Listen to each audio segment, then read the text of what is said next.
The internet exploded with a trade proposal that is splitting Eagles fans right down the middle, my friend. On one side, the ones who are dreaming of one of the most dominant pass rushers in the NFL wearing the green uniform of Philadelphia. On the other, the ones who understand that the logic behind some of the proposals circulating out there makes absolutely no sense. The problem isn't wanting the player. The problem is what some people are willing to give up to go get him. And one specific proposal that has been gaining momentum over the last few hours is so misguided that it needs to be taken apart immediately. Two teams are leading this race. The proposals range from creative to absurd, and Howie Roseman is going to need to navigate all of it with the precision we already know he has. If the Eagles matter to you as much as we know they do, hit that like button right now and subscribe to the channel. This offseason is not slowing down. Raiders beat writer Hondo Carpenter posted a video on X claiming that two teams are nuclear hot on the best pass rusher available on the NFL trade market right now. According to Carpenter, the two teams at the front of this race are the Philadelphia Eagles and the San Francisco 49ers. Nobody is surprised to see the Eagles' name on that list. Howie Roseman is always in conversations about elite players. That is literally how he operates. But the volume of the rumors has gone up several notches over the last few hours, and trade proposals have started circulating at a rapid pace across social media. The player in question is still the same one the Baltimore Ravens tried to acquire before walking away from the negotiation: Maxx Crosby. Former Eagle Ike Reese was one of the first to put a concrete proposal on the table. Reese's idea would send the 2028 first-round pick, the one the Eagles acquired in the A.J. Brown trade, along with edge rusher Nolan Smith to the Raiders in exchange for Crosby. It is a creative proposal. It is aggressive. It is exactly the kind of swing that gets Eagles fans fired up. The spirit of the idea is right. The Eagles have an open competitive window right now, and bringing in a game-changing player makes strategic sense. The problem is that the value of this proposal is probably not enough to get the deal done. Think about the context. Before the Baltimore deal fell apart, the Ravens were reportedly about to send 2 first-round picks for Crosby's services. 2. This player's market price is established at an extremely high level, and the fact that the Ravens deal didn't happen does not mean Crosby's value has dropped enough for 1 first-round pick and a young edge rusher to be sufficient. The Raiders know what they have. They know Crosby is the best pass rusher available in the entire league right now, and they are going to price him accordingly, even after the Baltimore deal collapsed. The question that remains is there any package the Eagles could put together without involving Jalen Carter that would come close to the value the Raiders need to receive? The answer is complicated. The Eagles own 2 first-round picks in 2028, something that has become a rare and valuable asset on the market. Using both of them, along with a rotational player like Nolan Smith, would build a considerably more competitive package.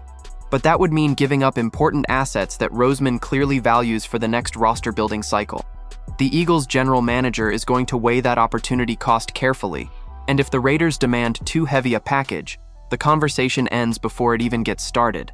There is another important reference point here: the Myles Garrett trade to the Cleveland Browns. In that deal, the Browns received Jared Verse as part of the package. Verse is an extremely high-profile player, selected in the first round recently, with a star ceiling. Nolan Smith, as promising as he is, does not carry that same weight in negotiations, at least not yet. That doesn't mean Reese's proposal is completely off the table. If the Raiders accept it, you make that call immediately and thank them later. But the probability of that happening is low, given the market value that has already been established for Crosby. But Reese's proposal, even if probably below market value, is still within the realm of reason. What is not within the realm of reason, and needs to be stated with full clarity, is the idea that has started circulating over the last few hours of using Jalen Carter as a trade piece to acquire Crosby. The logic behind it goes like this: the Eagles are hesitant to extend Carter's contract, with whispers of concerns about his attitude and work ethic, so why not flip him for a proven game wrecker instead of risking an expensive extension? It sounds reasonable on the surface. It is not. The most fundamental reason you would pursue Maxx Crosby is to put him next to Jalen Carter. That duo, Carter collapsing the pocket from the interior and Crosby wrecking from the edge, would be virtually unstoppable for any offense in the NFL. Trading one for the other completely defeats the purpose of the move. You don't bring Crosby to replace Carter. You bring Crosby to amplify Carter. If the goal is to improve the defense, Giving up the best young defensive tackle in the league to get the best available edge rusher is not an upgrade. It is a lateral move with colossal losses in potential. There is also the schematic argument, which goes beyond individual talent. Vic Fangio's defensive scheme is built around the ability to pressure the quarterback from multiple angles, and Carter is the central piece of that architecture.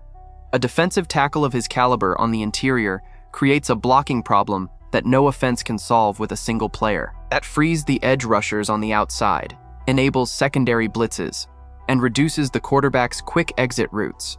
Removing Carter from that system to bring in Crosby on the outside would fundamentally change how Fangio's scheme operates. The synergy between interior pressure and edge pressure is what makes this defense especially dangerous, and breaking that synergy for one name, no matter how impressive, is a decision that could cost far more than it looks like on paper. The numbers don't support the idea either. Crosby has 4 years remaining on his contract, but with an out after the next 2, and he turns 30 next season.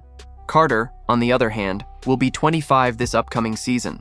In terms of contribution window, developmental upside, and value on a long-term deal, Carter is decades ahead in the equation. Every year that passes, a Carter extension is going to cost more, but what you get in return is a player who still has room to grow. With Crosby, you are paying for 2 peak years from a player approaching 30 who is going to need another expensive contract before long. And if anyone wants to bring up injury concerns to justify trading Carter, the answer is straightforward. Crosby's knee issues were serious enough for the Ravens to walk away from the trade after reviewing the results of his physical. If the Baltimore franchise, with all the interest it had, looked at Crosby's physical and decided to back out, that is information that carries significant weight in this analysis. Both players have injury histories, and Crosby's already cost one high-profile trade. There is one more historical fact that completely buries this proposal. The Eagles had interest in Myles Garrett, and what stopped that deal was precisely Howie Roseman's refusal to include Jalen Carter in the package. Garrett is one of the best defenders in recent NFL history. If Roseman would not give up Carter to get Garrett, why would he do it for Crosby? The logic simply does not hold up. Roseman has his red lines, and Carter is firmly on the protected side of those lines. Now, it is important to understand what is really happening here when the Eagles' name shows up connected to Crosby. Howie Roseman makes phone calls. He checks availability, probes prices, and keeps conversations open with virtually every general manager in the league. That does not mean a trade is imminent. It means Roseman is doing his due diligence, as he always does. He will explore the negotiation, understand what the Raiders want, and if the price makes sense, he may act. If it doesn't, he hangs up the phone and moves on. That is how he has operated for years. The most solid conclusion here is that the Eagles are going to stay the course. Carter is Roseman's guy. The general manager believes in him, has invested in him since the draft, and the hesitation around his contract extension has more to do with financial structure than with any desire to move on from the player. The extension will happen. The trade for Crosby, using Carter as currency, will not. The Eagles have an elite defense, and Roseman's philosophy is to build from the ground up, not just make moves that look exciting on paper, but weaken the foundation over the long term. Dreaming about Crosby in midnight green is fun, my friend, and we completely understand that desire. But what do you think?